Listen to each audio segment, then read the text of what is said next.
여러분은 사랑에 대해 얼마나 알고 계신가요?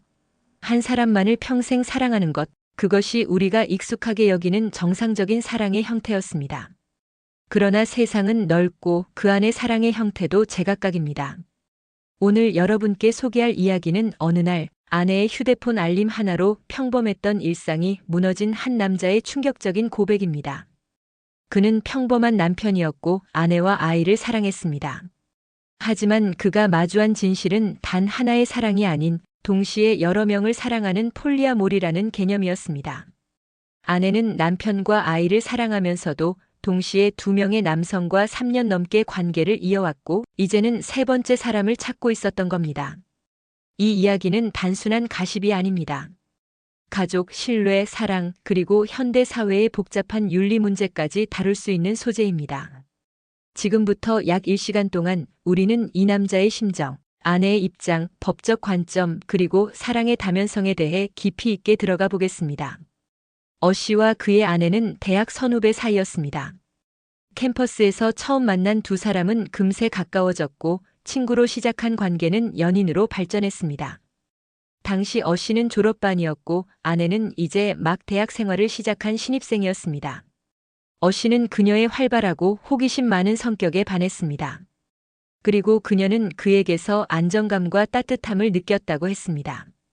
그렇게 두 사람은 4년간 연애를 했고 졸업 후 안정적인 직장을 얻은 어씨는 결혼을 결심하게 됩니다. 아내 역시 흔쾌히 받아들였고 두 사람은 많은 이들의 축복 속에서 부부가 되었습니다. 그들의 신혼생활은 평범하고 따뜻했습니다. 첫 아이가 태어났을 때의 감동, 함께했던 첫 여행, 첫 집 마련. 그 모든 순간이 어씨에게는 진짜 가족이라는 안도감을 주었습니다. 그는 자신이 아내를 누구보다 잘 안다고 믿었습니다. 어릴 때부터 함께 자라온 친구처럼 인생을 함께한 동반자처럼. 하지만 그는 몰랐습니다. 아내가 그와 공유하지 않은 비밀스러운 내면을 가지고 있었단 사실을. 사건은 아주 평범한 하루에서 시작됐습니다. 딸과 함께 아내의 휴대폰으로 티니핑이라는 유아용 캐릭터 영상을 보고 있던 중 화면 위로 알림 하나가 떠올랐습니다. 178cm 종로 거주 기혼 폴리아모리. 처음엔 광고인가 싶었습니다. 그런데 왜 이런 정보가? 뭔가 이상했습니다. 호기심이 앞섰고 어씨는 알림을 눌렀습니다. 그리고 그는 믿기 힘든 사실을 알게 됩니다. 아내는 익명 SNS 계정을 통해 두 남성과 3년 넘게 만남을 이어왔고 지금은 세 번째 남성을 찾는 중이었습니다. 트위터에는 그간의 대화, 만남 후기, 감정 표현 등이 고스란히 남아 있었습니다. 그중 일부에는 어씨와 아이에 대한 언급도 있었습니다. 남편은 좋은 사람이야. 가족은 소중해. 하지만 난 이 감정을 숨길 수 없어. 라는 글을 읽고 어씨는 혼란에 빠졌습니다. 그는 믿었던 아내에게 속았다는 충격보다 자신이 모르는 그녀의 또 다른 세계가 있었다는 사실에 더 큰 배신감을 느꼈다고 말합니다. 어씨는 그날 밤 아내에게 조용히 물었습니다. 이거 무슨 일이야? 처음엔 아내도 당황한 기색이었습니다. 하지만 이내 화를 내며 말했습니다. 당신 내 폰 왜 봤어? 사생활 침해야. 형사처벌 될 수 있는 거 알아? 어씨는 분노보다 충격에 말문이 막혔습니다. 그런데 잠시 후 아내는 조용히 눈을 내리깔고 말했습니다. 그래. 난 폴리아모리야. 당신도 사랑하고 우리 가족도 소중해. 하지만 다른 사람들과의 감정도 진짜야. 난 이중 생활을 한 게 아니라 내 감정을 숨겨온 거야.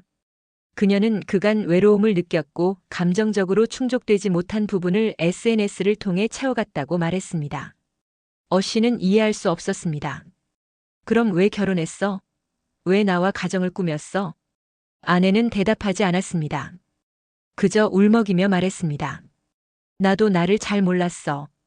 어씨는 혼란 끝에 법률 상담을 받기 위해 변호사를 찾았습니다.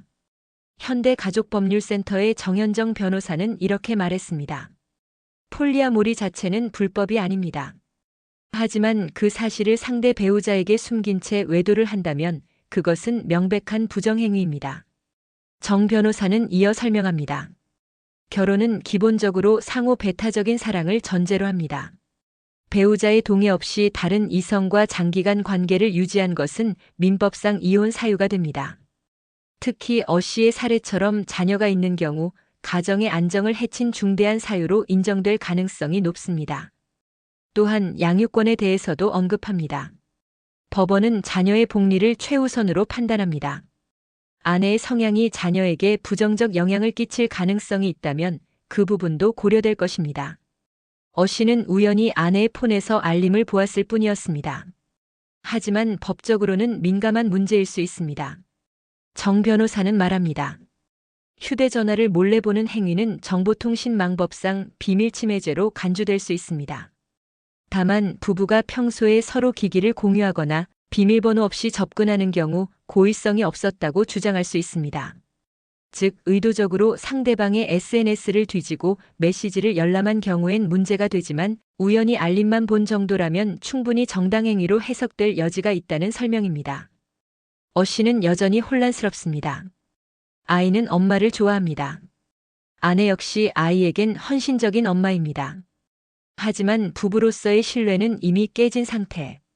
그는 말합니다. 이혼을 고민하고 있습니다.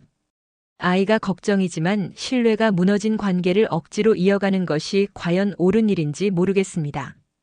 지금 그는 선택의 기로에 서 있습니다. 평생을 함께할 줄 알았던 사람과의 신뢰는 다시 회복할 수 있을까요? 이 이야기는 단순한 외도 사건이 아닙니다. 우리가 당연하게 여겼던 사랑의 정의, 결혼의 의미, 가족이라는 틀에 대해 다시 질문하게 만드는 이야기입니다. 한 남자의 고백을 통해 우리는 묻습니다. 사랑이란 무엇인가? 신뢰 없는 사랑이 가능할까? 사랑의 다양성을 인정하는 것과 배신 사이의 경계는 어디일까?